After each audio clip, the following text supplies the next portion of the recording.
guys? Almost ready.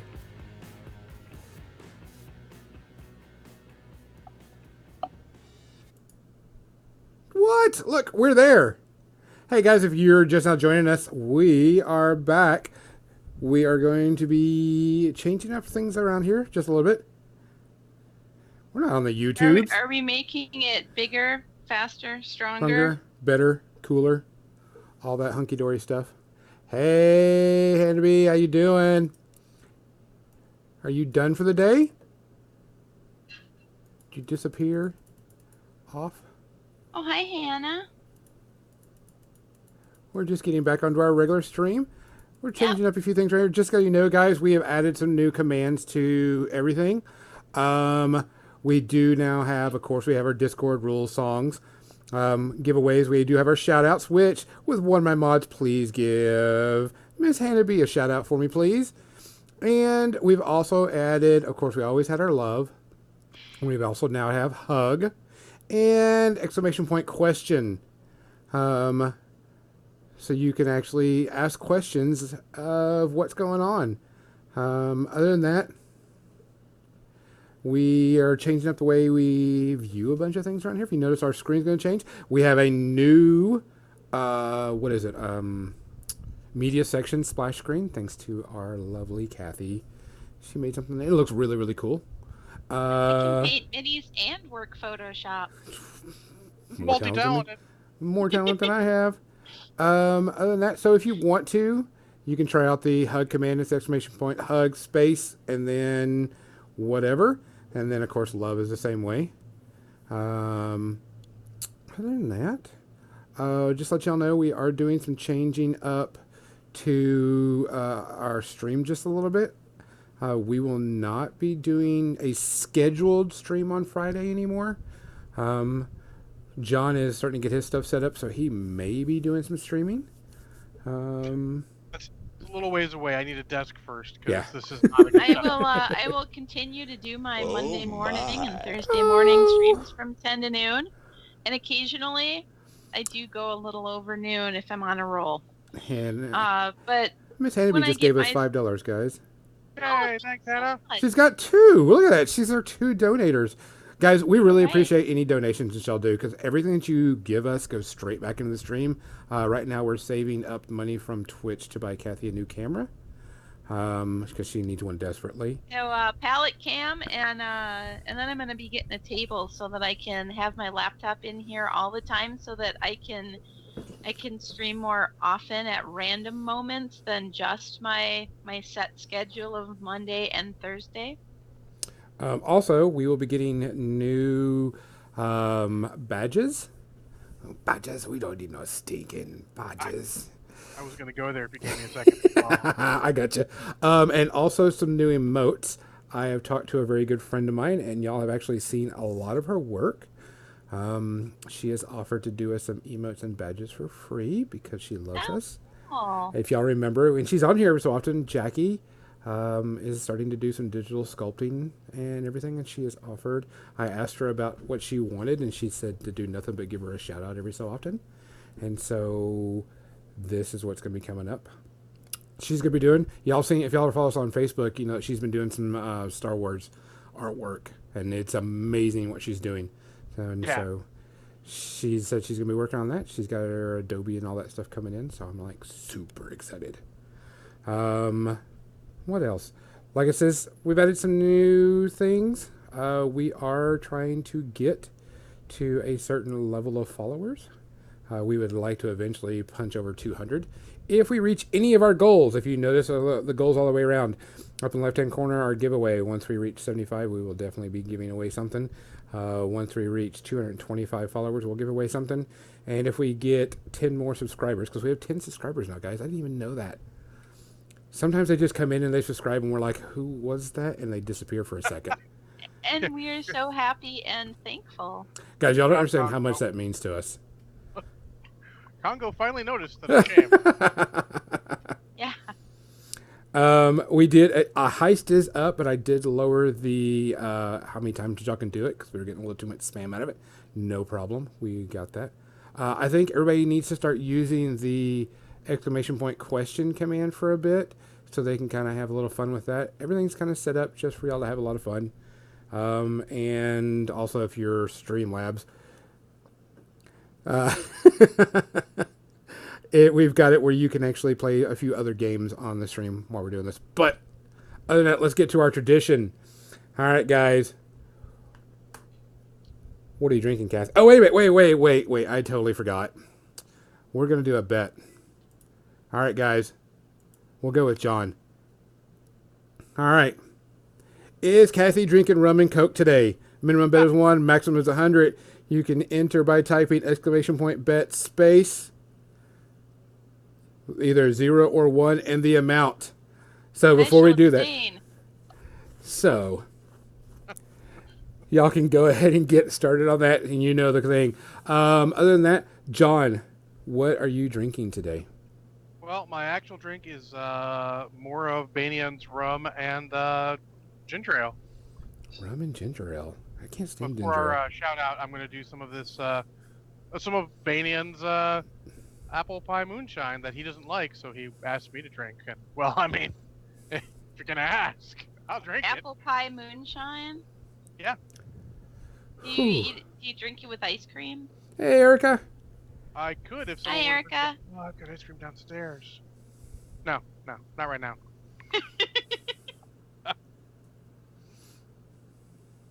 So, today I'm going to be drinking. I have Samuel Smith's Organic Chocolate Stout. This shit's good. It's only about 5. It's only a pint. Where's my alcohol percentage on here? Fuck if I know. I'm getting old. I can't tell anymore. Only 750 milliliters. Yeah. 550 milliliters. I don't even know how the percentage on it is, but it's really, really good. And it's really, really tasty. Oh, it's only 5% per alcohol volume, so it's not bad. Kids juice. Mm-hmm. Congo's making me laugh in the chat. He's always good. All right, guys, we're going to go ahead and dropping this down. We've got a few bets in there. All right, bet test stopped. Kathy, what are you drinking today? Rum is involved in this drink. It's kind of my pseudo coquito. Coquito is a Puerto Rican beverage with coconut and stuff, but this has horchata in it instead of cream and egg yolk. So that's rum, horchata, coconut milk, nutmeg. It is delicious. So oh my It's a God. negative on the rum and coke, though. Negative on the rum and coke. That is correct. And there we go. There's your points, guys. Xander and Cosmic Scotty Potty. He didn't get shot in the head, at least. Well, the pole doesn't have a function for shoot someone in the head, so. I'll do that eventually. Okay. We need to cheers, and unfortunately, another week of sad news. Steve Ditko, who's one of the co-creators of Spider-Man and pretty much a legendary artist, passed. He was 90, it was his time, but still, sad to see him go. So, cheers. Cheers. Cheers.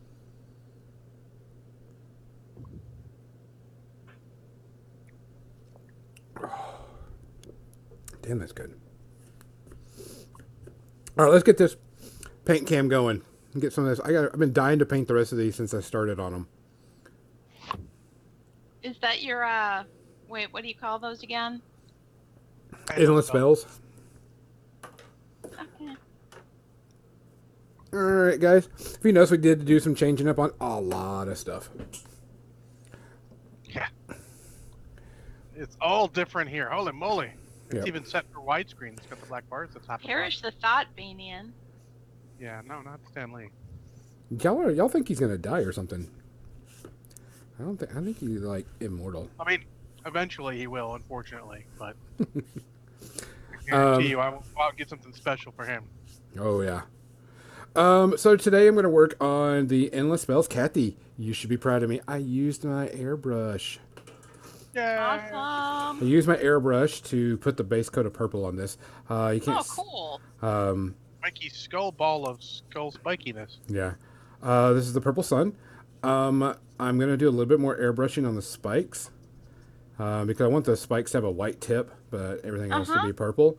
Um, I, Yeah, it looks good. I already did a wash of Nuln oil because I want it really dark in there. And today what I'm going to do on this, if we get time to it, I'm going to dry brush the purple up a bit more. Do a lighter purple on it. And that's not going to be good. I think it's this one right here. Ooh, I got an alien purple. So just dry brush the purple and hit the ridges on it. Also going to be working on the Life Swarm. And this is just another dry brush of white to get what I want on it. And then I'll be working on the... I don't even remember what this is. The thing. The The thing. gumball with the flames. And That's light all skulls. flames and yeah. I Um, like it. I think it looks cool it already. is cool. I did try. I primed everything white, and I tried the new Hexwrath Flame, the new technical pride from GW, and that's what this is here. And it's actually a really good wash. Pretty much is what it is, because you prime it white, and then you put this over it, let it dry, and then you dry brush white over the top of it, so it kind Mhm. of stands out more. But it's got that real eerie looking look to it. You Uh, could probably do the old, wash it, dry brush it, wash it, dry brush it, and get a pretty good effect out of that. oh yeah, yeah, you probably could. That's the reason why I'm gonna. What I'm gonna do is this one. I think what I'm gonna do is dry brush it white, and after I dry brush it white, go from there and see what happens. And so I think that's what I'm gonna do first is work on this because I've been dying to finish this piece and stuff. So, everybody's going happy fun in the chat. I like seeing happy chat.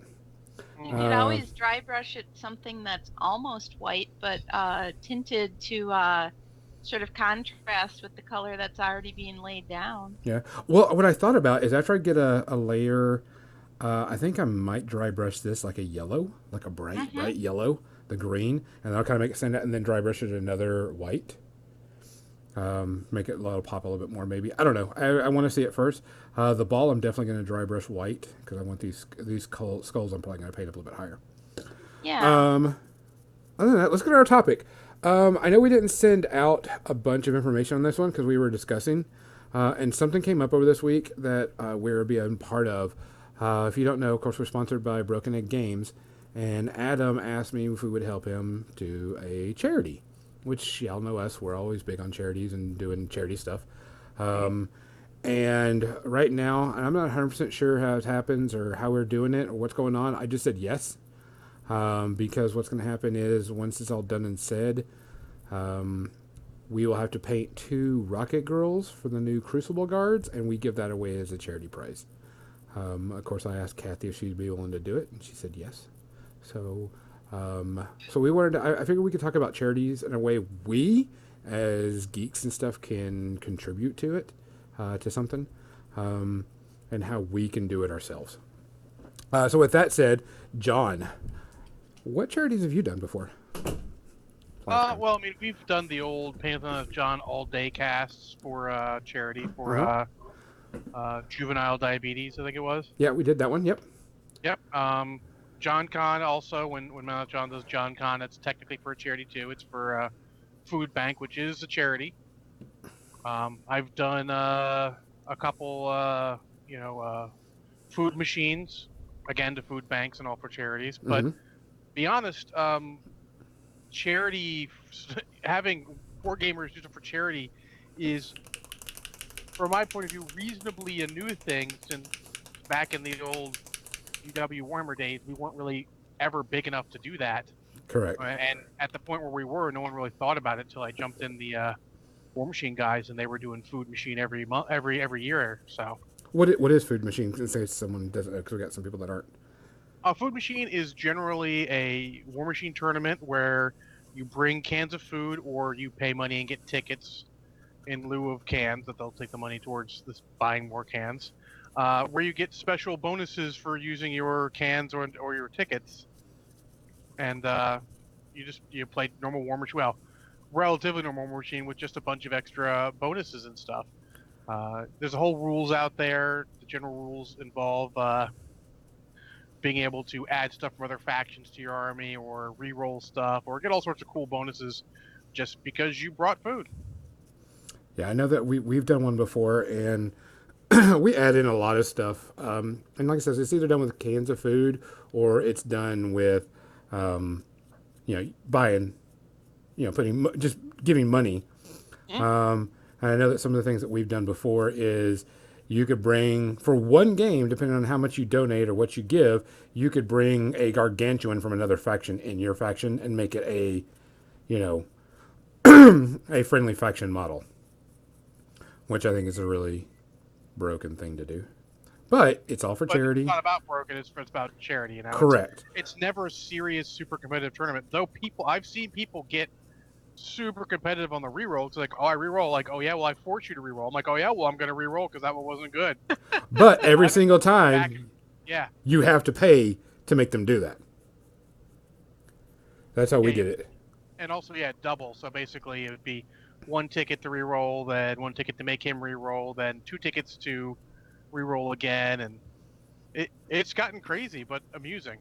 Yeah, and it's supposed to. I mean, you're not there to win this tournament. You're not there to, claim the big prize because that's not what this is about. And Um, honestly, I feel that after our talk in the pre-ramble, which if you guys aren't getting, I mean, you missed a good one this time. yeah, if you weren't That listening. would be where Age of Sigmar and Warhammer 40k are uniquely suited to be "quote unquote" tournament for that. Oh, yeah. That would be great because those games are already a little just for fun. You know, have that sort of entertainment vibe rather than serious competitive vibe, and would do pretty well with that. And I mean, those communities. I mean, I'm sure you give them the chance, they're bound to be just as charitable as the other communities. So Yeah.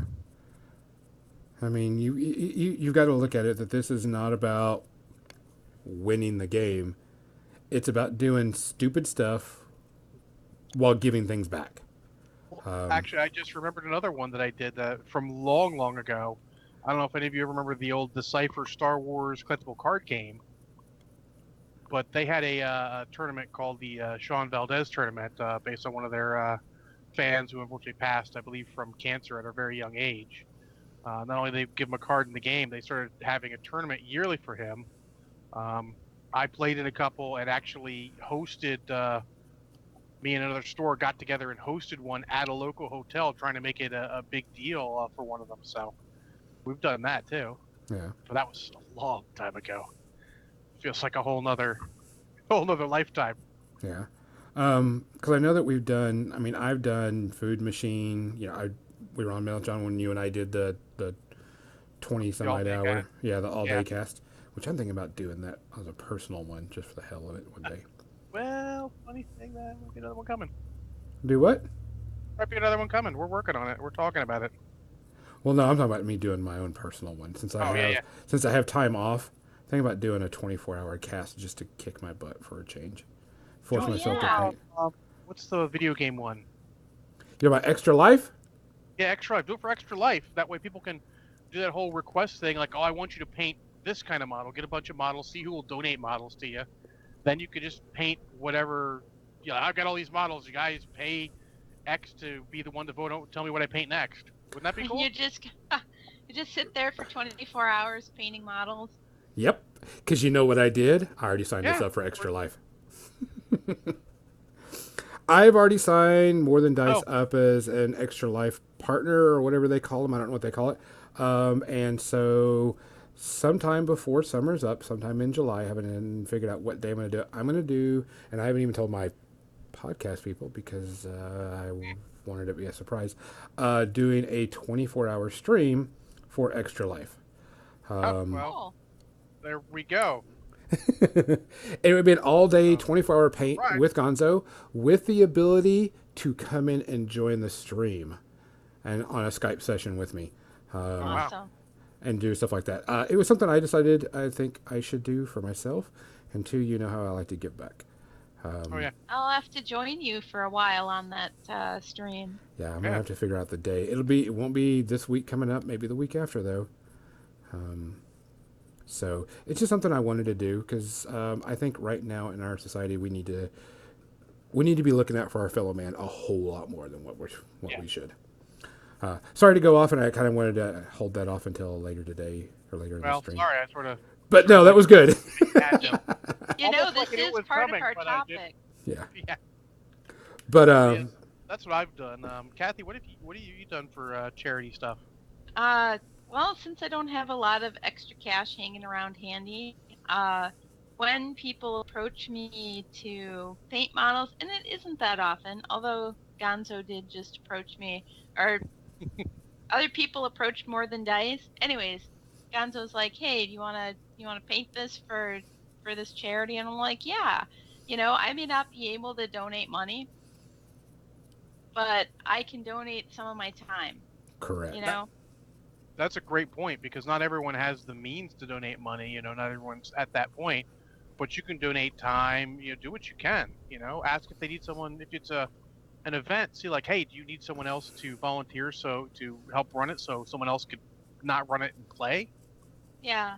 But a lot of times the judges are like, oh, because you don't really need judges too much in that kind of game. Or like the organizers are like, oh, I'd like to, but I'm running it. And I'm like, well, why don't you get someone else to run it? And because you're doing all the hard work, you need someone to come in and take care of the details and all. Yeah. Because there's a lot of things you can do that are not money based. Kathy, have you done any other charities? Painted any other models for any other charities? I haven't. Jim has done Nova Open models. Nova Open is for charity, and he's done models for their charity raffles. Mm-hmm. I know Adepticon has charity raffle. Actually, we did paint stuff for the Adepticon charity raffle as well. Every year they have a ton of stuff that people donate, and they do charity raffles at the I don't know if it's throughout the weekend, but for sure during their closing ceremonies they do. They actually always have a painted whole army that they're raffling off. And I also wanted to give a shout out to Chris Jones, who has organized Food Hammer, which is a Warhammer tournament in Vancouver that happens every year. There's people out there doing it, and now I'm thinking to myself, my comrade, a high school friend of mine, works for what's it called? Golden Harvest. Mm-hmm. It's a Minnesota food shelf charity, and she oversees donations to that. And I wonder if Minnesota gaming community would want to do something for that one. Now I have to Google it because I don't know if Golden Harvest is. I know it's Harvest something. I need to look it up. I mean, but the thing is there's other ways to do it than having to buy something or give something. Going out and buying something or giving money, I should say. I know that a lot of times you can go to an animal shelter and say, hey, I would like to help out, but I don't have XYZ. What can I do? Mm-hmm. And they're like, well, want to clean some dog pens? Well, you go clean some dog pens, walk some dogs. There's all sorts of stuff out there. Yeah, I remember it was a big thing. What was it? When Pokemon Go came out, that you could go to a local animal shelter, and as long as you were walking the dog and playing Pokemon Go, that was considered like something that they really wanted more than anything. It was like, yeah, come and pick up a dog, walk a dog. I mean, I'm sure you have to go through some quick background and all this other stuff, but I mean, that's stuff that you can do. Yeah, it really is. I mean, our money's tight for everybody. Nobody's going to argue that, but there's always something you can do. You can volunteer.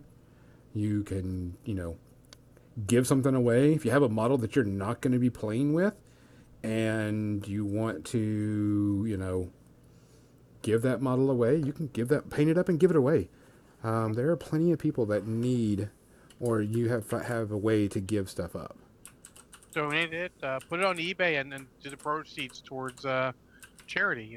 If you put that in there, like, hey, I'm taking all the proceeds, every bit of money I make off this is going towards charity. You get more bids that way. Yes. Like Nova or Adepticon, if you have some sort of silent auction going on, if they're doing something like that, donate some stuff to that. We all have stuff we don't need and don't use. We talked about that last week. Yeah. That's another good thing to do with it. Yeah, because You you know, you can. definitely, if you have an army or a model, and you can, like I said, you can sell it on eBay and say, hey, all proceeds are going to charity, and make sure you're choosing. That's another thing we kind of have to talk about is appropriate charities to give to. Yes. Um, Do some research on them because some of the ones that are the big names are not necessarily ones you want to donate to. Correct. And that sounds terrible to say that. It's just that at a certain level, some things become so bureaucratic and they have so much, advertising, if you will, your dollars don't mean as much there. They're still good charities. They're still doing charitable things, Yeah, but smaller charities, ones you don't hear about, are generally the ones that, you know, need can do more with the money. correct. And research. You can research any charity and find out how much they're giving to this and giving to that. Because there are plenty. And I really, honestly, I think you should always look at local stuff first. Oh yeah, Because like I think like the locals need it more than anybody else. like this. When I buy the upgrade to get this size cup, they donate money to Reese Across America. So sure, why the heck not? Hey, Jade, thanks for coming. We are just talking about charities and what charities to give to. Um, Yeah, and then we're talking about. the little, go ahead. We're talking about, you should always look at the charities before you give to them and find out which ones that are going to be you doing the most with your money.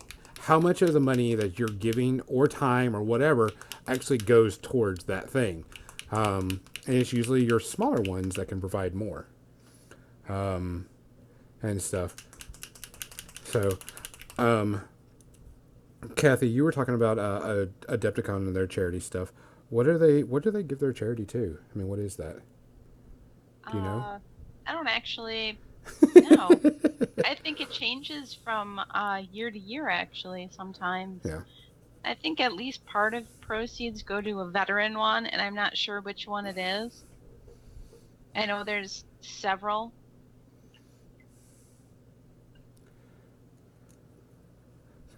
Um, but that's something you should always look at just to make sure, because there are some, and I'd say scams, and it sucks that you have to say that they're scams, but there are Mhm. people just wanting to take your money just to take your money, and it's a pain in the butt to have to deal with that. Um, but you should always be careful about that.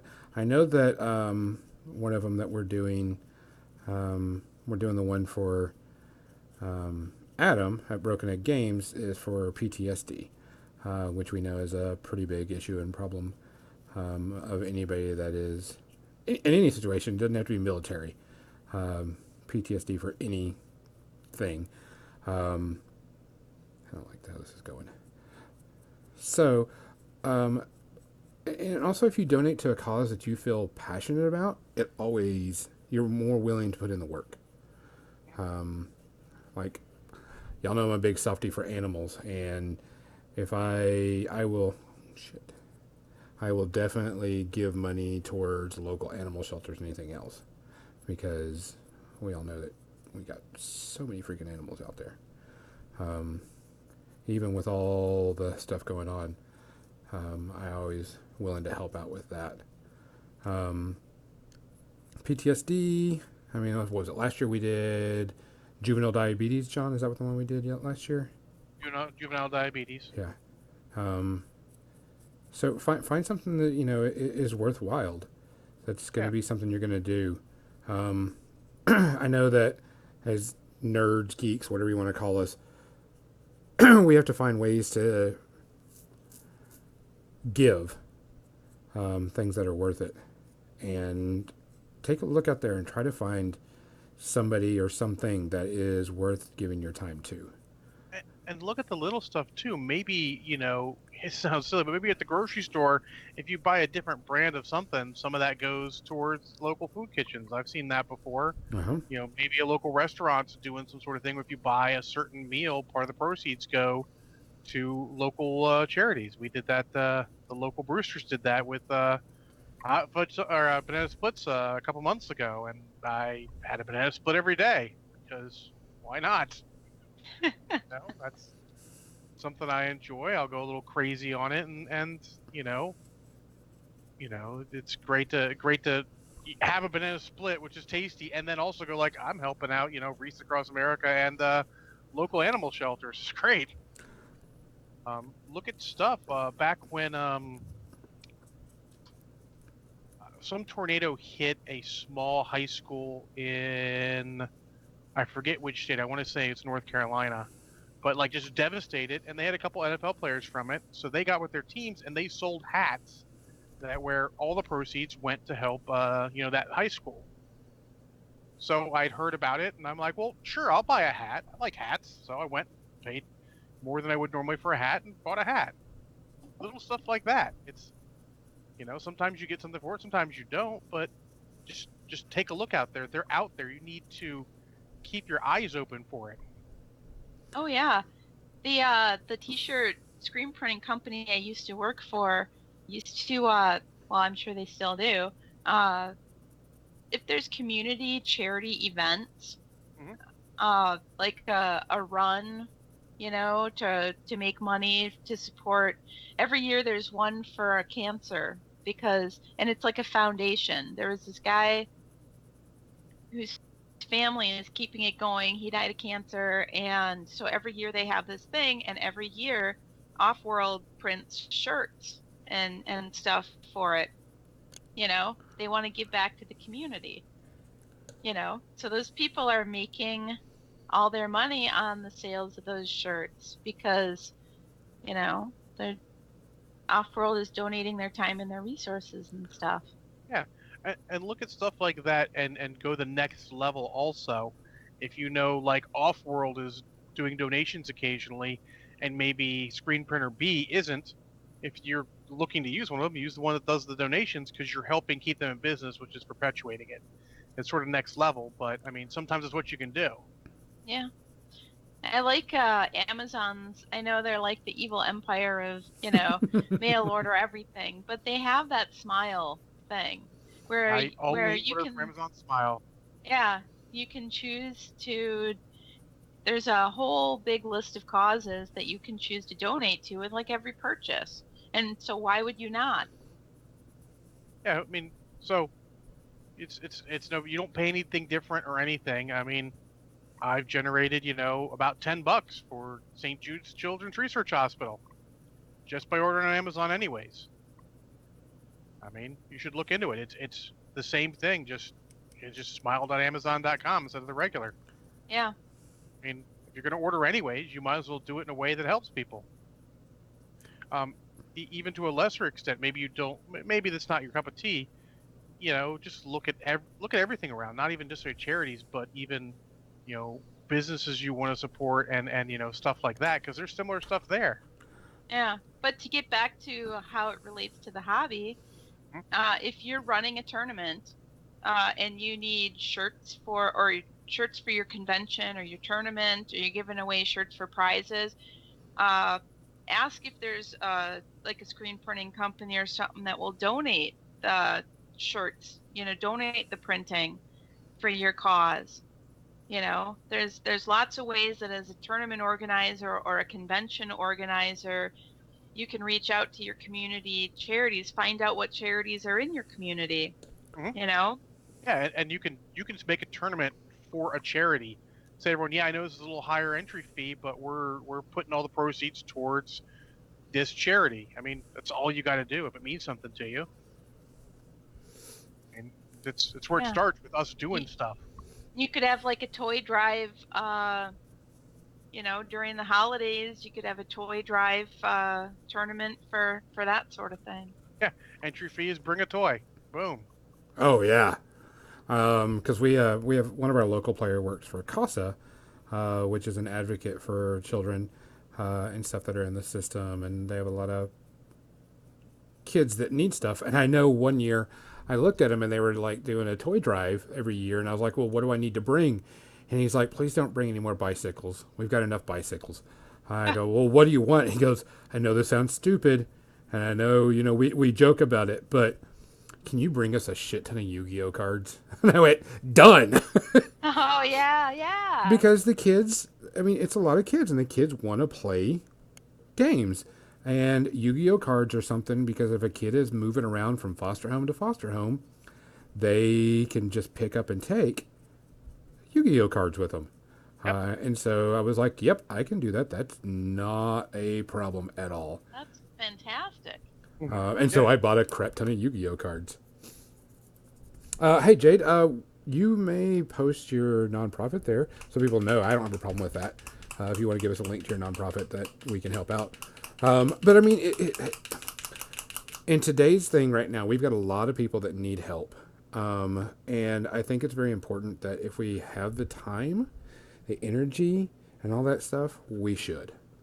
Now, I'm not saying we should all just get up and move and do everything all the time.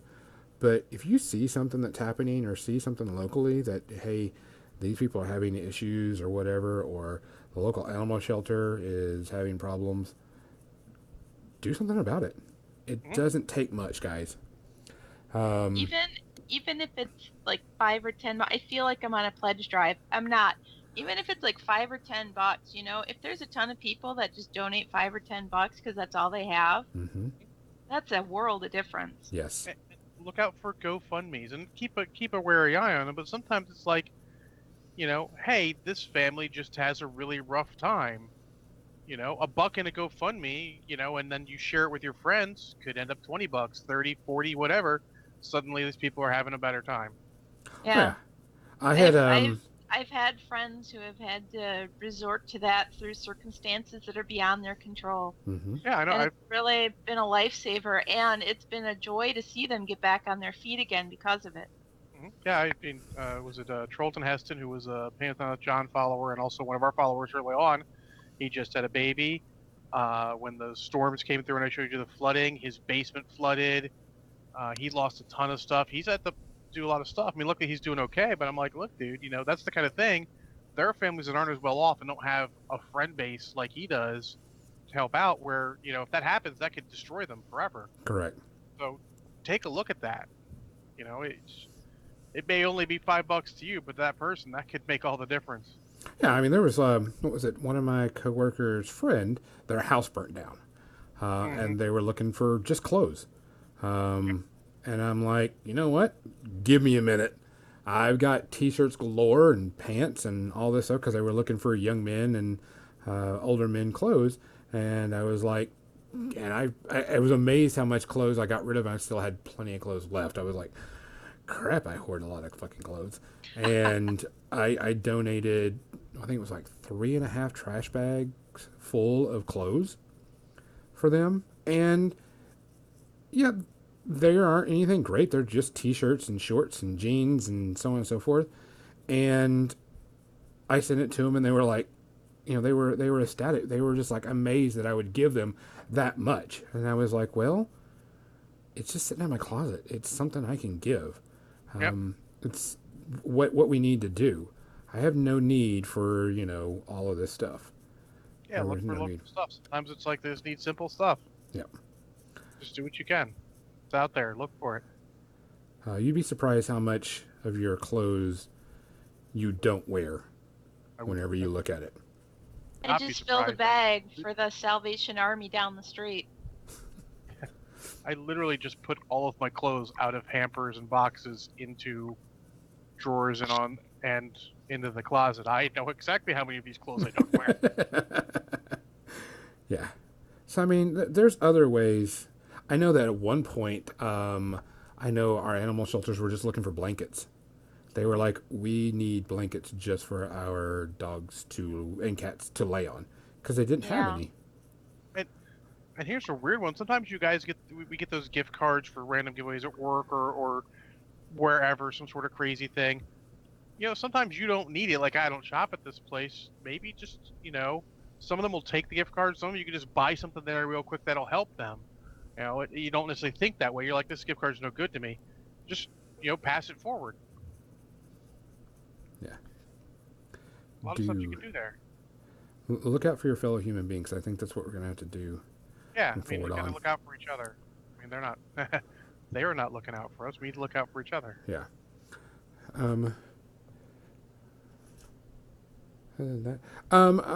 So I mean, there's different ways we can do that. And since we I kind of spoiled it. I'm going to do a 24-hour, most likely Extra Life because I looked into it and stuff, and it's something I can do on Twitch.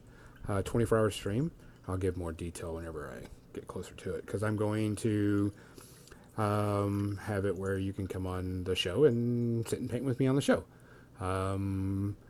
Whatever donate, I've got to paint that. Whatever. Make Gonzo sing. Just tons of different stuff for donating, which we already have. If you spend like 1,000 or 2,000 points on the Streamlab, you can force me to sing any song you want on there too. Crimson. Last night, Friday night, I was sitting here and my other half was on in the area and she came in and they were like, "Who's that?" I go, "That's my wife." And they were like, "Well, when's Miss Gonzo going to be guest star?" And she's like, "Yeah, she's not going to do that." Because what happened is she came in and you only saw like from here down, and so like you only saw like this section, and it was like our big boob was on the side of my head as she was talking to me, and she kind of was like, "Well, crap, I can't," I'm like, nah, nobody gives a damn. You can make me sing any way you want. Also, if you're a part of the patrons, you even get even better prizes on that too. And so I'm going to do a 24-hour stream and donate all money that we receive that day. And you can force me to do stupid stuff or whatever and make me, whatever. I'm going to figure out what it is. And if you just want to donate, it's going to be greatly appreciated. Because I think that's what we need to start doing around here. Right now, so far, I'm going to go over what I just painted. I did a yellow brush on this. I didn't care for it. And so I did a white dry brush over it. And now I'm going to take and wash it again. But I want to wash this blue first one more time to give it a better color. But I want to leave the faces white. I know this is going to be really hard to see on this Life Swarm. I dry brushed the top of this white, and it's starting to pop a little bit more. I'm going to do a little bit more color on it to make those things pop out more. So let's get... that's the wrong color. What's that one supposed to be? What, this one? No, not the gumball, but the other one. Yeah, the Life Swarm.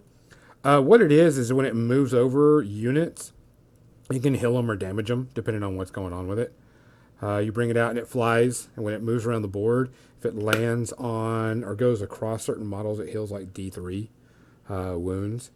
Let me get you an official ruling because I do have the app. Because I was looking at it. Heck, I've got the app. Yeah. Well, the thing is that you've got to have it to build this army. It makes it a whole lot easier. Oh yeah, absolutely. Let's see the Life Swarm. Let's see. It can fly 10 inches. After it's all set up and after it's moved, pick one unit within 1 inch of it. You can either heal D3 wounds that have been allocated to unit. If there are no wounds currently on the unit, you may return a number of slain models to the unit. If it's taken part in the realm of life, which I thought was another cool aspect of Age of Sigmar's playing in different realms. Yeah, that is changing rules. Very cool idea. And you get to roll a D6 and determine the number of wounds instead of D3. So it's kind of a healing thing, which is pretty cool. I like it. It's fun. Other than that, so what I'm going to do is I'm going to take it. I'm going to rewash this model a bit. I'm going to stay away from the faces here so they kind of stay out white, but then wash the ball. I'm going to wash my balls. So not in the face. Not in the face. Not in the face. Other than that, I did see. And I wanted to say this because it brought to my attention. I see Maximum DT was talking about, and I glanced over about dust. And I saw that, and I just wanted to see, because I've actually played it, and I know 2 of the major dust con people have said that they will come on our podcast to talk about that one time. Oh, wow. To be fair, until he mentioned it, I didn't realize dust was still going. I know people who work at certain things, and I've heard all about the problems that have been had. I know two of the major con-goers and supporters of Dust. And I talked to them when I was at Adepticon, and they agreed to come on the podcast. They even took a dice as a bribe to come on the podcast. Well, that's cool. There's no reason we can't talk about it. It's a game in circulation, or that was in circulation. It still is. Yeah, it's still in circulation. It's still doing stuff. I said that because I don't feel like a game being in or out of circulation actually should matter now that I think about it. Yeah. You know, there are games as long as people are playing it, and I know a bunch of people who are big fans of Dust. Oh yeah, yeah, they're pretty decent. Yeah, and so I have to take this moment to say, are you doing a green wash on that? No, I'm doing a blue wash on the ball, and then I'm gonna do a green wash on the flame. Because it just looked like the. Oh, there's a part you were doing green up on the top there, and it looked like it was just reflecting the flames onto the ball, which was a cool effect. Oh, so in other words, you're saying I suck at painting then? I'm saying that you had a happy accident. Now, I thought about doing that. What painting is all about. Yeah, I think I'm going to do that later after I get all like the way I like it. I'm probably going to go back and kind of take some of these flames and kind of glaze a little bit of green around the edges and stuff like that, just to give that glow effect. That's what I thought you were doing, and I thought it was pretty cool, but you're not. So no, it's not know. Gonzo is sucky ass painter. But no, you're still learning. Still learning. We're all still learning. Yep. If you have a day when you're not learning something, maybe dead. Check your pulse. Yes, I agree. Which, with that said, we were talking about other games and how Gonzo sucks. I thought it was based off check your pulse. Everybody check your pulse. Make sure nobody's having a heart attack and dying over there. We forgot to announce it. John, you and me at the same time. We did an announcement, but we did do the poll of state of the game. We forgot to announce who was going to be part of that and who won that, who y'all wanted to see next. And the poll, the winner was Guild Ball. Hooray! So we are going to be doing a state of the game for Guild Ball. And I have already booked our special guest, and he will be on the 15th, which is what, next Sunday? Sunday. Next Sunday. Yep. Next 2 Sunday. days after Friday the 13th, which is when roofers are going to be up on my house. Roofers. Just don't go out into any sort of camp in the woods. You'll be okay. It's Friday the 13th. Yeah. Or in Manhattan or in space. Those are the only places Jason has been. It's okay. Okay, I'm good. You're good. So next Sunday, guys, is a special episode. We are doing the state of Guild Ball. Guild Ball. I have a very good special guest, a good friend of mine that is a really good, big person. Does a lot of stuff with Guild Ball. Looks a lot better. So we'll be doing that. But going back to our charity stuff, guys, if you don't know, we are doing something for Broken Egg Games, and we've already linked it a couple of times, I think. So check our Facebook page out. Go check out, see what he's doing. Help out when you can. Do what you need to, and if you're lucky, you could get a miniature painted by myself or Miss Kathy, or another good painter too, because I know that LOS is doing as part of it, because they're also sponsored by Broken Egg Games. And I did get a call from Adam that our test product is on the way towards me for verification. Sweet. And final proof. And we will have that set up pretty soon too. With that also, we will also be having a drive for other products. I know that I had set up something, and I set it up to see if it works, and it does work.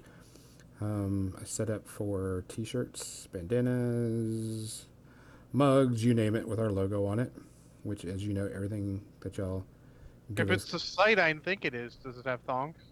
It does have thongs. Or the dice thong, FTW. I don't actually think that's true, but that's... Yeah. Actually, the more I think about it, the more horrifying it is. So I have absolutely nothing to say about that. Probably a good call. So back on charities. Also, there's more charities coming up. I'm going to John Con in October, up to Wisconsin, hang with John and all. and that'll be for the local Racine food bank, and I'm sure he's going to put some stuff online for that. So keep an eye out for that if you can. He's going to have cool giveaways and stuff, and we may even do a live podcast. So obviously, I won't be on that Sunday, Gonzo, because I'll be in Wisconsin. What? What's the date for that? I want to say it's the weekend of October 5th, but I would have to look at a 2018 calendar.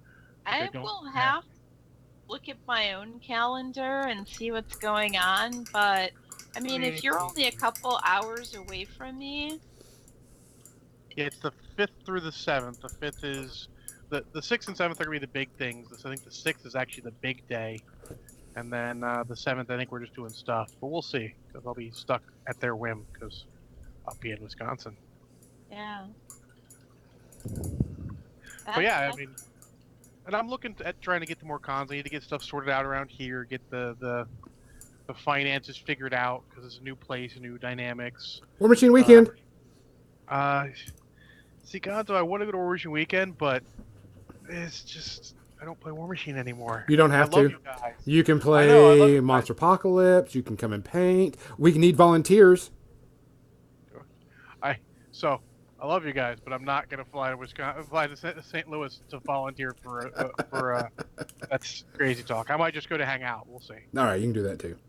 Yeah, but it definitely won't be this year. But it's on my list of things. I just started keep rearranging them.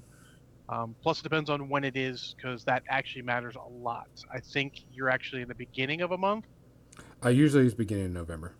which is good, because I can do beginnings, I can't do ends. Because end of month is our big time, because that's when salesmen want to get other stuff done. Oh, here's a funny work-related thing, just so you guys can understand. We did more work, order input, the last day of the month than we did the week prior and combined. So, I mean, that's the sort of workload we get at the end of the month. So, Oh yeah. yeah, that's right, Congo. I really don't play War Machine. I've played one game this year, and it's July. And I'm not gonna say that game wasn't enjoyable. It kind of was, but it sort of pointed out some of the problems. That's not to say I won't play War Machine, but you're gonna have to schedule a game for me, because my stuff is currently in my closet over there, which you can't see in the count in the. I don't think you can see in the camera. Nope, not quite. And it's just not out right now because I don't play it. To be fair, right now all I really play is a little bit of 40k, some Malifaux, and occasionally Infinity. Which, talking about Malifaux, one of our local guys is starting to try to start it up. Cool. I'm like, that's cool. Let me see some demo games. Yeah, it actually demos pretty well. Actually, I had idly thought about becoming what they call a henchman, which is their volunteers. Yeah. But I have a set already, the basic starter set already, assembled and ready to go. I just got to paint it and all. But Yeah. it's a good time. It's a very well balanced game out of the box, which is not something you say about a lot of games nowadays. Yeah. Plus, they have some really cool ass models too. They do. Oh They also yeah. have really annoying to put together models, but it's all plastic glue. That's And true. They're mostly very annoying, but they are amazing once you get it put together. In fact, they only have one model that you cannot put together with plastic glue, and that's an alternate model you'd have to order from them. And that's just because they're like, look, we want to get this alternate out. We don't like the original one. So it's one of the sort of robot construct guys. In the original one, you need a screwdriver to put them together. I know you're like, the fuck, you technically don't have to have it, but he's kind of posable. So if you put the screw in, you can actually move his arms and stuff. You could just glue him and he wouldn't need it. But I was like, why is there a screw here? What the fuck is going on here? But they replaced him with a much cooler version. So. Now, is that a larger model? I mean, big? 40 mil base. Which, talking about larger models, did y'all see that Cthulhu Kickstarter game and the size of that Cthulhu model? I did not. Oh my actually God. more intrigued in by Kill Teams. Which, if anyone has the idea they want to play 40k, this can be a little different, but small scale, a lot of people who don't really play 40k are starting to look like, hey, I could just buy some models and play. Maybe it's what you want. Yep. I'll let you know when it comes out. I'll be taking a look at that and doing a review, and maybe even running a campaign locally. One of the locals, as soon as it was announced, it's like, when you running the campaign, I'm like, well, they're kind of running a slow grow for Age of Sigmar right now. I need to let that get through. Yeah. And he's like, okay, I guess that's fair. Cool, Xander. You're getting back into Infinity. That's awesome. I do enjoy Infinity. It is on my list of reasonably well balanced games. A little more complex. It's hard to learn while you're doing other things. But honestly, a lot more games are like that. With our long discussion about War Machine, we figure that's one of the problems right now with the way how often things change for certain models. If you actually want to keep up, it's a lot more intensive than it used to be. Yep. That's turned out to be pretty spiffy. Oh, Congo. Ariadna's not number one. Akaslam's number one. They're good guys. Toha. They're asparagus. They're good asparagus, though. They I kick mean, a lot of buttocks. they are technically good asparagus, but Akaslam are actually pretty much good guys. I mean, Ariadna's pretty good guys too. We had that discussion too. How there's no good guys in 40k, because there are no good guys in 40k. If anyone's wondering, They're all pretty terrible. They're Yeah. all pretty evil. the closest to good guys you get are the Space Wolves. They're not totally good, but they will stand up and be like, no, I don't care what you say, Inquisition. These are Imperium citizens, and we're not just going to slaughter them. Fuck you, go pound sand. Because I do enjoy their fluff a little bit. I don't play them because they're usually OP as fuck. OP. What time is it? Almost time for the media section. Ooh, and I have some pretty good rants. I mean, reviews to give. I have movies that are a good scale of unbelievable. They some of them are very none of them are realistic at all, and some of them are very, very out there. Let's go and get on that real quick. Oh, y'all gonna see the new? Go ahead, John. Plus, I also started listening to a new podcast and listened to a ton of episodes in the first week. Oh, Ooh. cool. Cool. Give them a little plug. It's not it's movie related. What? Oh my God! Really? Big shock. Yeah. Shock. John's listening to movie related podcasts at work. Yeah. To be honest, having a phone that's actually from this, I don't know, that's state of the art almost is great, because it means I can download podcasts on it when I'm at work and just do it. Just listen. All right, guys. I need to put the last bit of this wash into the base, and then I'll get started on my reviews, because I really want this wash to go in on this base ASAP. Boom. Boom, shakalaka laka. Kathy, how many you got to talk about this week? I was just gonna mention one thing. I haven't been watching a ton of stuff this week. It's been kind of crazy. So With your roof? I haven't really been home. No, there was streaming, and then there was the 4th of July, and then there was my D&D was postponed from Monday to Thursday, which threw off my entire brain. Because I was streaming, which I also do on Monday, and then I was playing D&D, which I also normally do on Monday. But I haven't been around in the evenings to watch anything. So, except for there was one day that Jim and I watched this crazy German show. I like detective shows, mysteries. And so I was watching this German show called Tataort. And I guess and you can tell by the opening credits that it clearly has been around since the 70s, and then I looked it up, and it started in 1970, this long ass, police procedural kind of show. I mean, it's certainly updated. When I was watching it, the characters are using cell phones, so it's at least early 2000s. But the credits, the opening music, is exactly the same as it was in the 70s. So it's this really cheesy kind of like Streets of San Francisco sort of funky music. It's hilarious. But the show itself is really, really good. I enjoy it. It takes place in Cologne, Germany.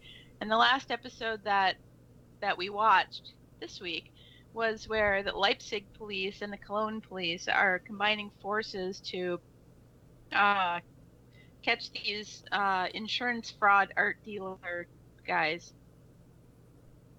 So you get to see this dynamic of uh, the Leipzig police you know, and that one of them is this old guy. So he was around before the reunification of Germany. So he's kind of reminiscing about, what it was like in East Germany, Eastern Germany. And, the Cologne guys are like, yeah, this is all this modern stuff. And look, we have this fast food stuff. And the guy's like, what is this garbage? It just was an interesting dichotomy of cultural changes in a country that I've never been to.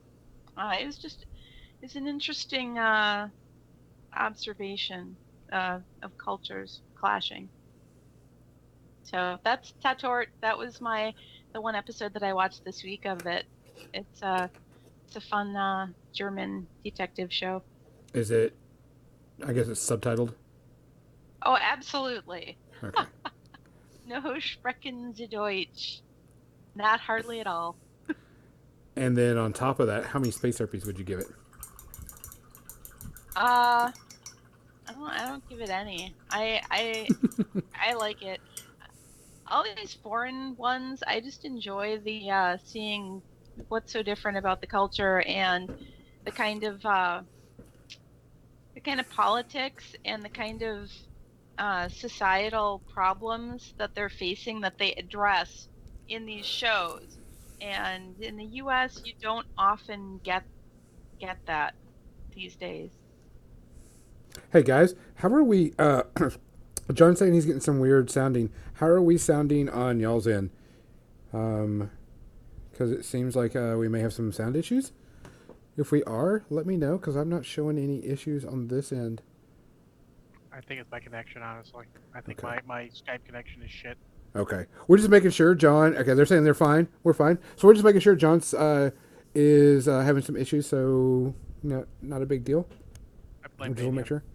I think it's poltergeists. It is poltergeist. It's gremlins. Or garden gnomes, one of the two. So I cut out or don't respond. That's why. It's just really being weird. Yeah. John's getting new sets up and stuff. Okay. I have a low wind bass noise. That could possibly be me because I have my ceiling fan on, guys. Sorry about that. I have a fan on in the background. You guys can see it sort of in the corner there. I also have a fan on because it's summer and it's hot as shit. Yeah, it is. All right. So, you want me to go for one while I can still hear? Go for it.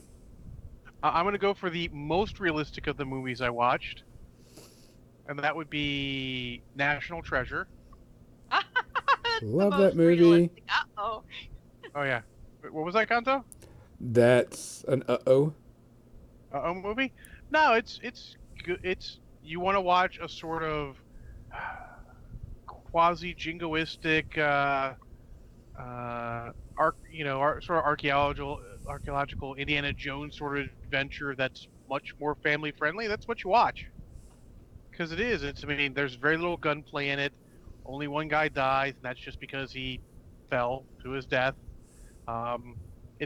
The cast is Sean Bean, but he lives. What? Oh, that's not a real Sean Bean movie. No, this is not realistic at all. And then, of course, Nick Cage is the headliner. And honestly, this is going to sound horrible. He's kind of the weakest link. His sidekick, I don't know who plays him, some guy. Bye, Congo. Thanks for joining. Slightly annoying, but he's fine. The female lead is great. Sean Bean is, of course, great because he's Sean Bean. Harvey Keitel plays an FBI agent, and is Harvey Keitel. He's not in it much, but he does pretty well with what he's got. But overall, it's just safe fun. The whole idea is that there's a treasure that, the treasure that, culture after culture has been beating each other up, taking. And eventually the Knights find it, they become the Knights Templar, take it to America. and become, of course, the Freemasons also, and leave clues so you can find it again because they thought it was too much for any one man to get. But and they're chasing that, and it's a fun little adventure romp. A little slow in the beginning at points, but once it gets going, it's pretty good. But again, it's safe. You can watch it with your kids. You can watch it with anyone. There is nothing offensive in this movie. It's a Disney production. It is super duper safe. I give it two space herpes because it is a little too safe. It is a little out there at times, and it's not action. It's more, just adventure and kind of fun time. But honestly, if you really want something with more oomph to it, you should be watching an Indiana Jones movie. There's three of them to Hell choose from. yeah. But the thing is Hell yeah. it has the greatest thespian of all time in it, which is Nicolas Harvey Cage. Keitel. Nicolas Cage. I Oh, would He, think you were okay. talking about I would have said Harvey Keitel, but okay. I mean, he's got the greatest facial You expressions. know, I enjoyed that movie. I Oh, I did did too. like it for what it was. Oh, I It was do a too. fun Yeah, romp, it's you know. and some people don't like Nicolas Cage. If you don't like Nicolas Cage, this is a movie you could still probably watch. Um, honestly, when when he said, you know, the greatest thespian ever, I thought he was going to talk about John Voight, who plays his father, or Christopher Plummer, who plays his grandfather. Either of Right? those are much better answers than Nicolas Cage. Yeah, that's kind of what I was thinking. No. There's a sequel. I'm pretty sure I've seen the sequel, but I don't remember it at all, and that makes me feel bad. Yep, there is sequels. I I don't don't think own I the ever sequel saw the on sequel. and I don't think it's on Netflix, so I will not be watching it because I do not think this movie is worth spending money on necessarily. But it's on Netflix right now. So Gonzo, hit this with your first one. Okay, so my first one, because I really only have two, um, and they're going to be pretty crappy. Just fair warning. I watched the episode. I watched the movie Singularity, which is on Netflix. Okay. Okay. Did you already say crap? No, no, I haven't seen it. I said okay. Oh, okay. And it had John Cusack in it. Hmm. And what it is he's kind of like a Bill Gates slash, big tech guy that, his technology has kind of ruled the world. There's a long lead up to the actual movie of what happens in the world. Robots with AI. They thought they were building machines that would stop the wars, but it didn't. The machines created more wars, blah, blah, blah. And so it starts off, well, he's going to build a new AI that's going to solve all of our problems and not going to have us any war anymore. I'm like, okay, I see where this Sure. is going. So as soon as he does this huge press conference and everything, and so on and so forth, and he's got it, and he's like, all right, and I'm going to turn on the machine. He turns on the machine, and the machine kills like 80% of the population on Earth. Because, of course, the real problem with society is humans. Humans are the reason why the Earth is the way it is. And the only way to get rid of that problem is to kill all the humans. Thank you, Ultron. Yeah. I don't know why this sounds so familiar to me as premise. I don't think Because, Because I've seen that it's movie. AI plot number one. yeah. Ah, okay. Which kind of sucks because John Cusack really hasn't done much of anything great since, like, Gross Point Blank. Oh, I Uh, love Gross Point Blank. it's an amazing You got movie. you got to give an assist for Con Air. I think that came out after Gross Point Yeah. Blank. Isn't Um, he in Wonderful Speed? Con Air. No, Who is it? Oh, is that Keanu Reeves? yeah, Keanu Reeves. Keanu Reeves, Oh, and then the second one was Jason Patrick.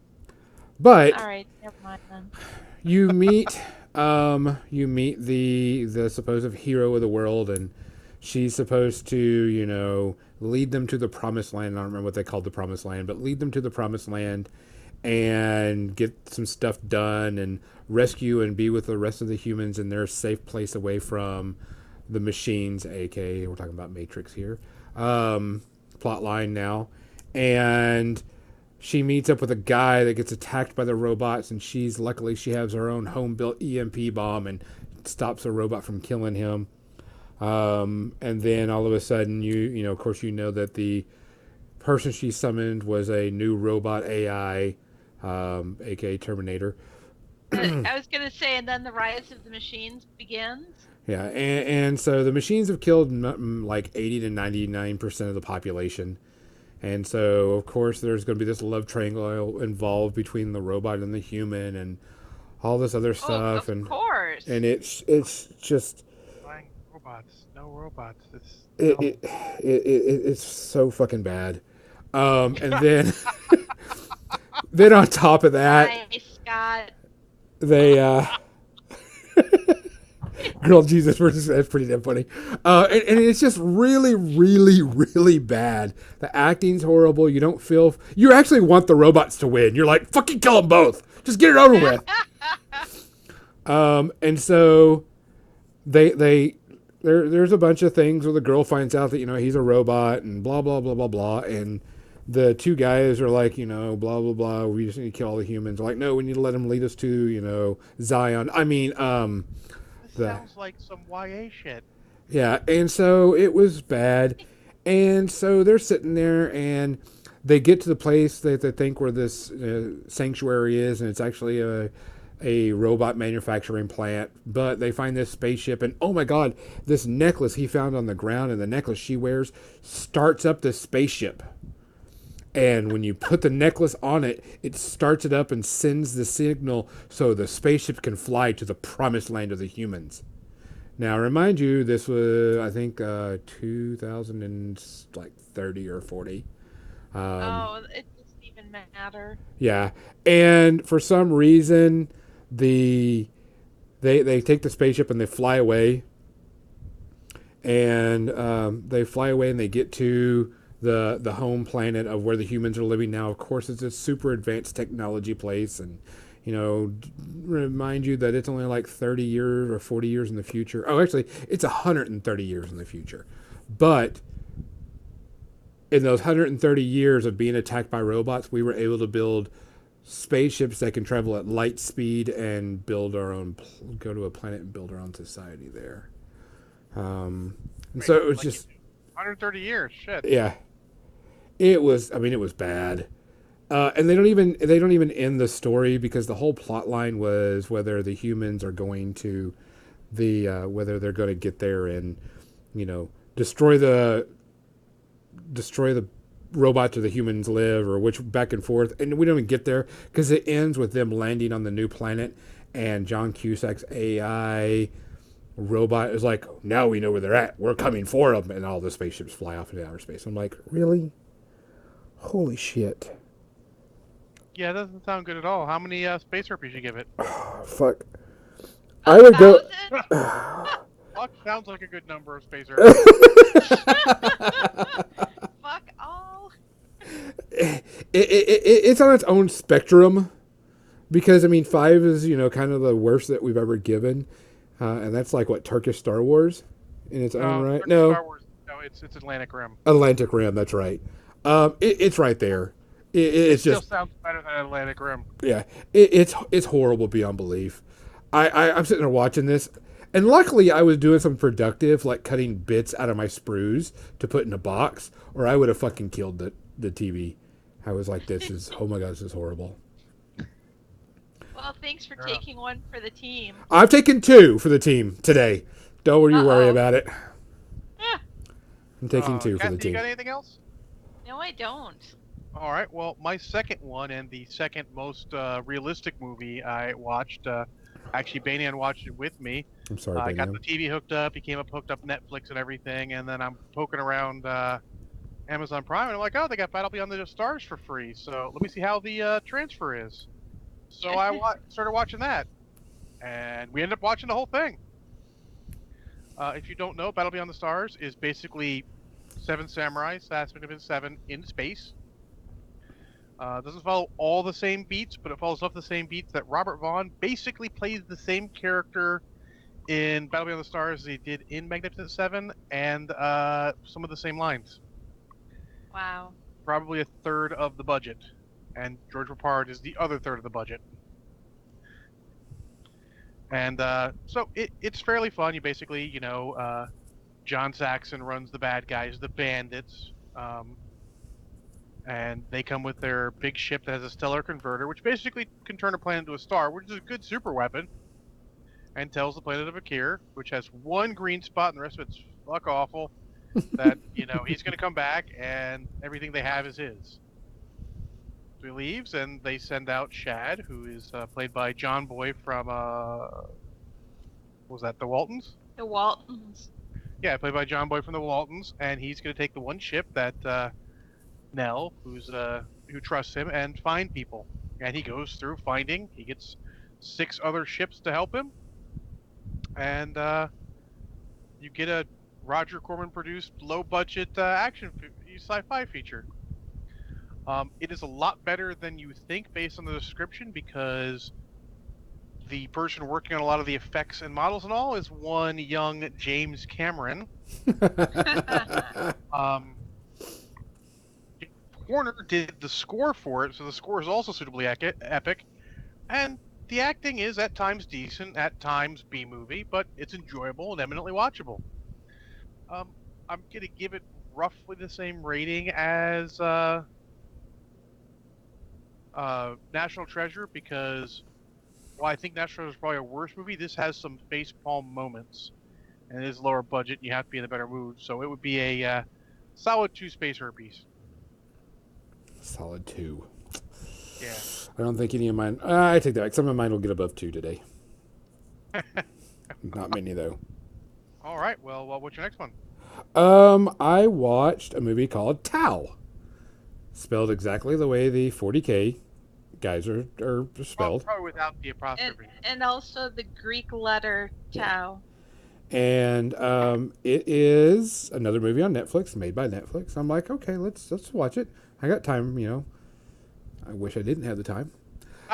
And the plot is, it's in the future. There is another,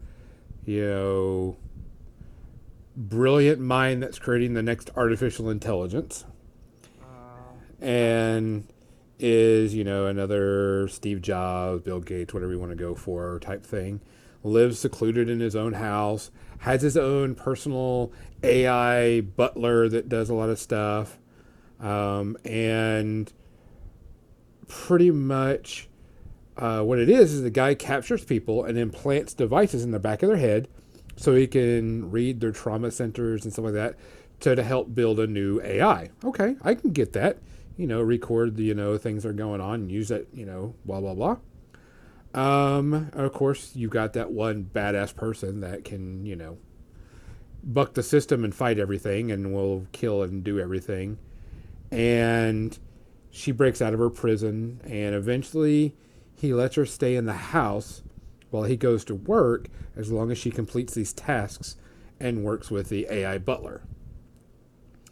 Of course, she befriends the AI butler and convinces him that what he's doing is wrong and that he's got a soul and that he's alive, and breaks all the stereotype stuff of everything. And it's just blown way out of proportion. Everything is blown out. He's in love with her. He doesn't know what love is. And she tries to teach him all this stuff, and it's just a bad AI movie. I mean, you're actually rooting for the robot to kill everybody too. You're like, just kill this woman. Kill him too, because he's a dick for, doing this stuff. But I mean, you feel no sympathy for this woman at all. You don't care about her. You don't care if she lives or dies. They don't make you want to like her at all. You don't feel any sympathy for her plight of being held captive and being killed, possibly being dead at the end of it. You're just like, I don't care. Luckily, I was doing the same thing again, clipping bits off of sprues, so I had something productive to do while I was watching this movie. Why you were torturing yourself? Yeah. And it was bad. I took another one for the team. This one is, I would go 4 space herpes instead of 5, just because there's a couple of, the AI had some couple of funny lines. But overall, no, forget it. It's horrible. It's really, really bad. Save your time. Don't watch it on Netflix.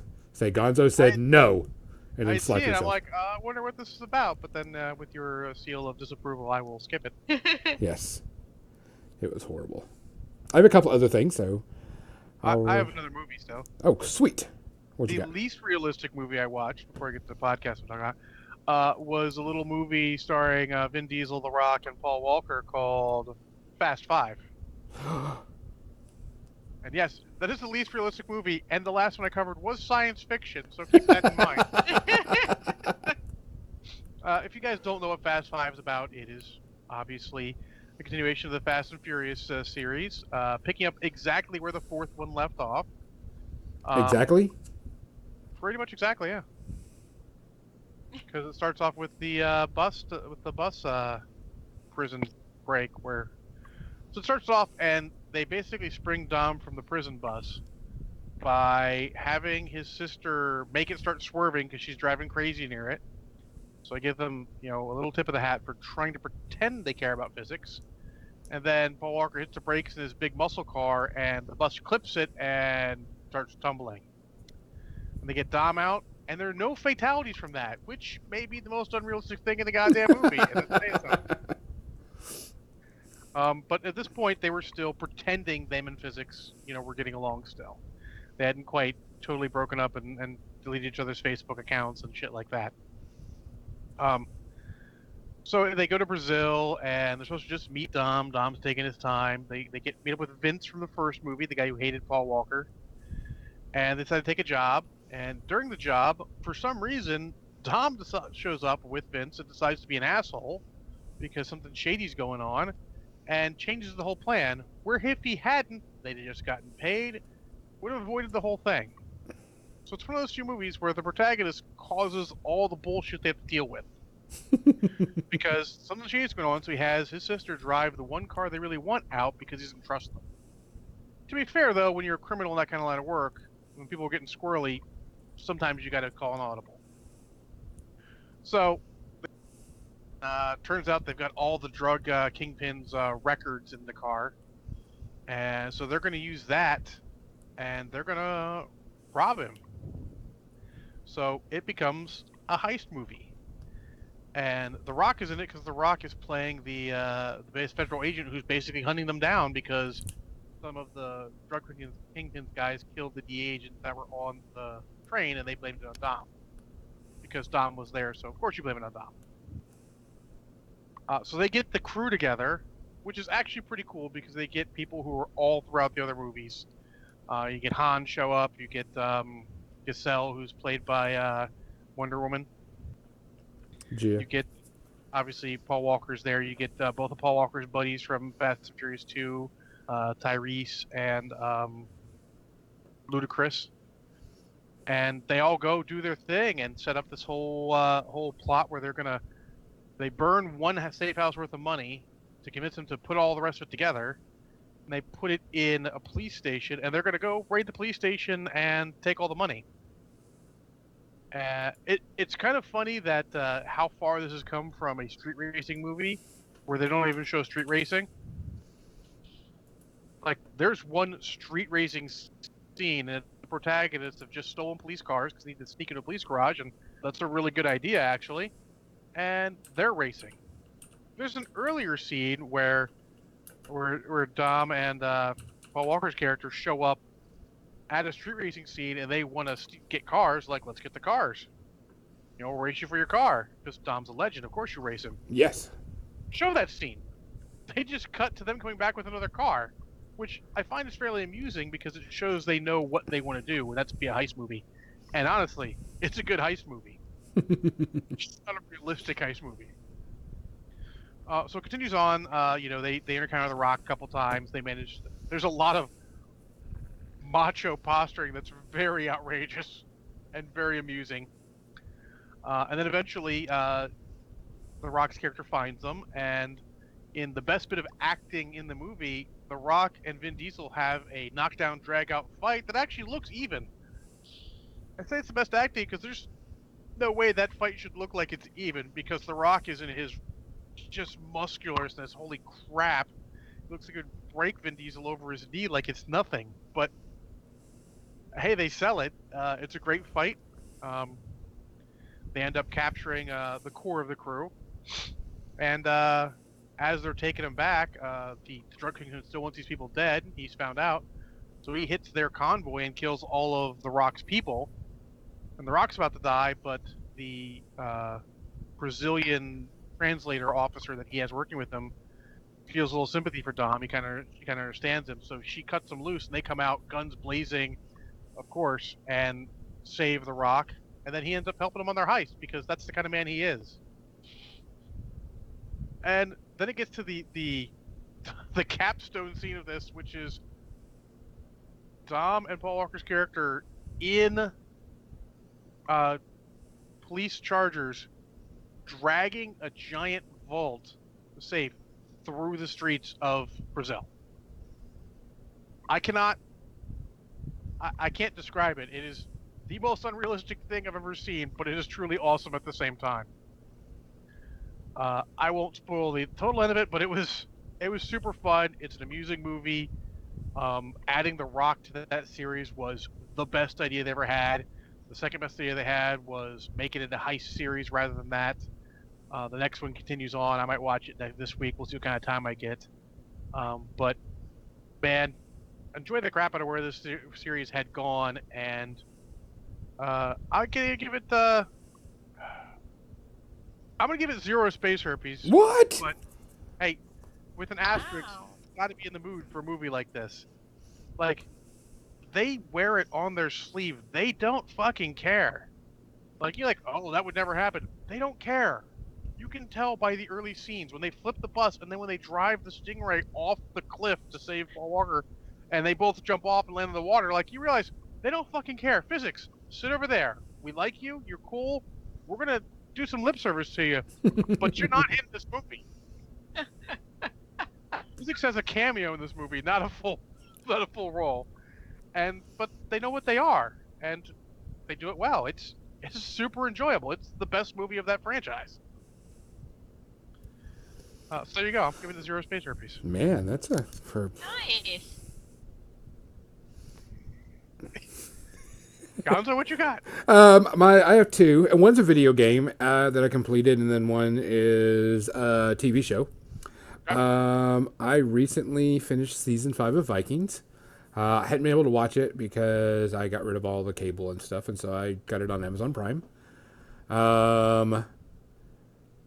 I still love Vikings, even though it's taken off the history rails, and the main character, of course, is dead because he died, and the way he died and all this other stuff, and they reached that. I just love that. I love that TV show. I love the fighting. I love all the actors. It is a super, super solid Viking show. Better than all the ripoffs they've made since Vikings had come out. Cinematography is great. Combat's great. Sets are great. Everything's good about it. I'm not going to ruin any plot holes or ruin anything like that. But it's a really good, solid TV show.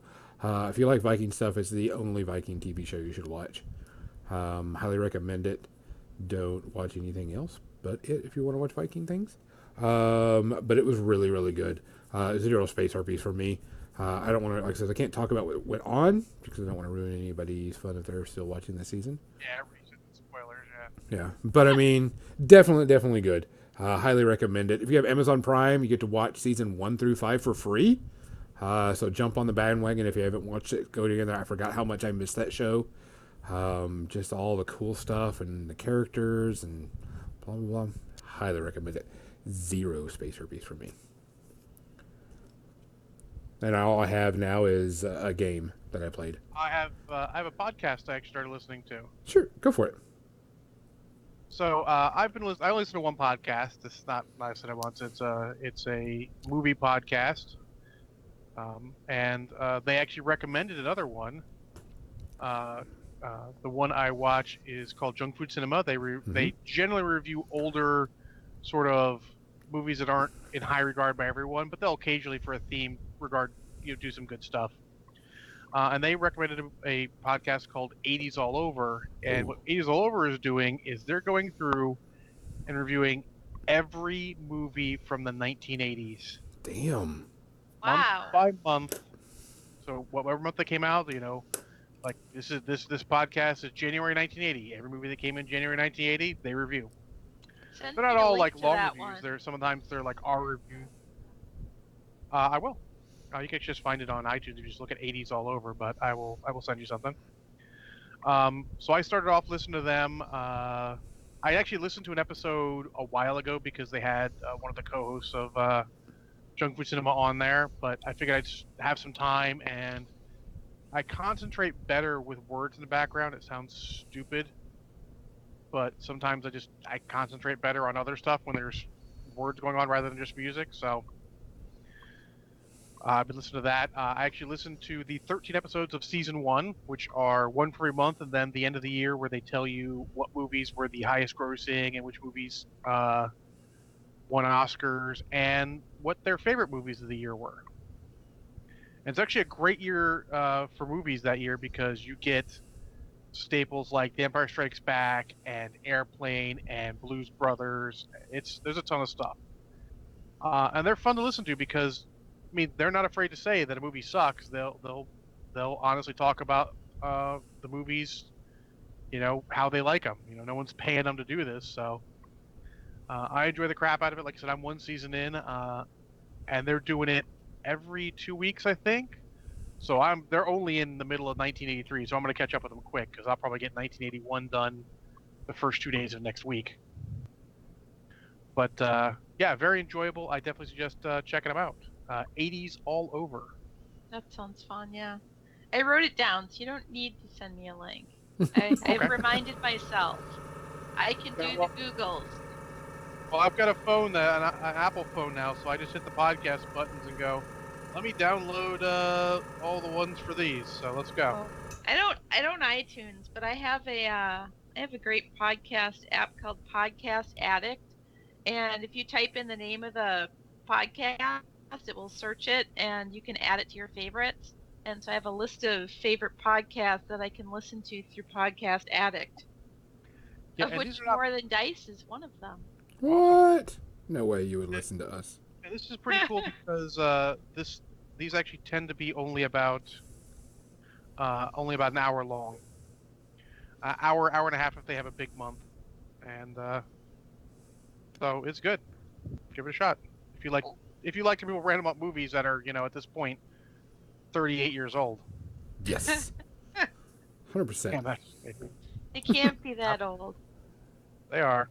It's math. Math. I do, is it? So Gonzo, your video game. I tried it, and I actually tried streaming it, which I found out I couldn't stream it because it was a little too graphic intensive. My computer's a little old, so I'm going to start looking into getting a new computer.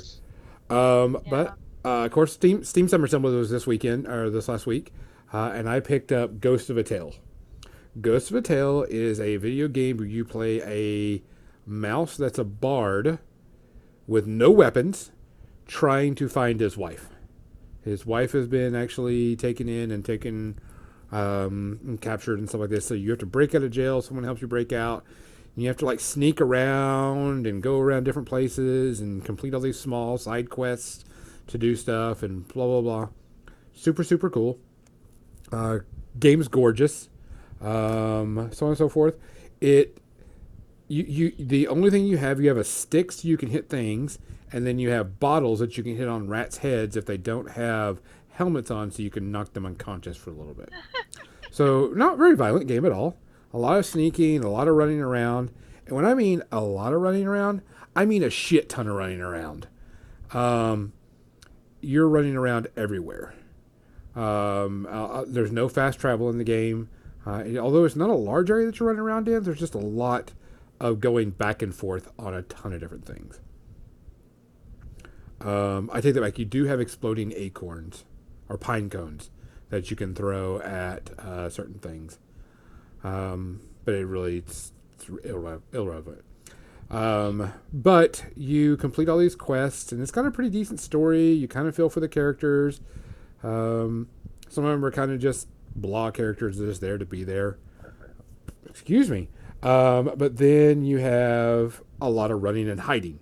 You have to sneak, run. If you run and the guards see you, eventually if they catch you, they can run and beat you up and kill you. So on and so forth. You have a lot of costume changes, and all the costumes do certain things to your stats. But you find yourself wearing one costume 90% of the game. because it doesn't let the rats attack you because it covers your face and it's in a suit of armor. But it's so damn slow. So as soon as you either can run super duper fast or you don't care and know how to get away from the rats, you wear that armor everywhere you go. Visually, really cool. Story, really cool. You do all this fighting, you get all this stuff, everything, and you complete this big mission, and then you're like, all right, I'm getting on my boat to go get my wife, and the game ends. Yeah, fuck y'all. That's kind of bullshit. You play the entire game trying to find your wife and reconnect with her and find out that she's alive and all this other stuff, and you spend the entire game doing it. And as soon as you get to a part where you're supposed to get on the boat to go find her, to rescue her from the ship, the game ends and you're supposed to go to this new island, Percival, and continue the story there. Oh, so they're just basically setting up a sequel? That's kind of... Yeah. Yeah, that's lame. That's I was bad. so disappointed. Let you know that shit. Yeah. They should say this is part 1 or whatever. Yeah. I was so disappointed in that. I was like, really? Really? I got all hyped for playing it because, I mean, I'm a huge fan. If you don't know, there's a trade paperback or an online or whatever called Mouse Guard. It's an RPG too. And it's amazing trade paperback, amazing comic, amazing RPG too. If you have young kids, definitely go get this game. Also, if you're in there, look up Mouse Guard for a game for you to play with your kids, because we talked about role playing earlier, and go get it. If you need help getting a hold of it, get with me. I think I have a digital copy if you need it. It's an incredible RPG, and very little violence, and everybody plays a GM once in a while. Which I was just so super disappointed. I was like, really? I just spent 20, 30 some odd hours on this game, enjoy it up till the very end, and y'all just stick me in the butt. I'm like, nope. Kind of cool. Luckily, it wasn't too expensive. It was only like, $15. So I got my $15 worth out of it, but I was just like disappointed by the story at the end of it.